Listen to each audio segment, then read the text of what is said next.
গতকাল রাজ্যে ত্রিস্তর পঞ্চায়েত নির্বাচনে নির্ঘণ্ট ঘোষণা হয়েছে।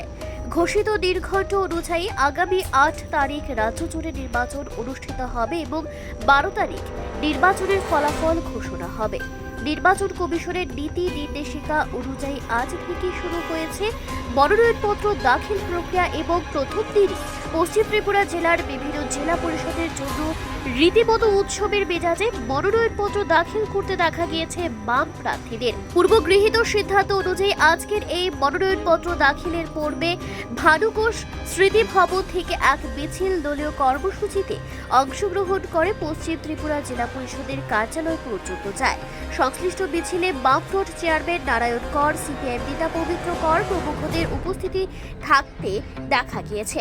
এদিকে পবিত্র কর সংবাদ মাধ্যমের সামনে প্রতিক্রিয়া ব্যক্ত করতে গিয়ে দাবি করেন, শুধু পশ্চিম ত্রিপুরা নয়, গোটা রাজ্যেই বামপন্থীদের নির্বাচনের লড়াইয়ের জন্য প্রস্তুত হয়েছে এবং জোট প্রসঙ্গে বলতে গিয়ে পবিত্র করের বক্তব্য হচ্ছে, এখনো তেমন ভাবে কথাবার্তা না হলেও স্থানীয়ভাবে বিভিন্ন আঙ্গিকে কথা চলছে।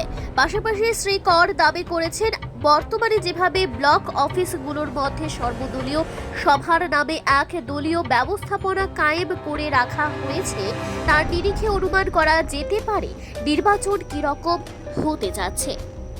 Bureau report, Tripura Bangla news.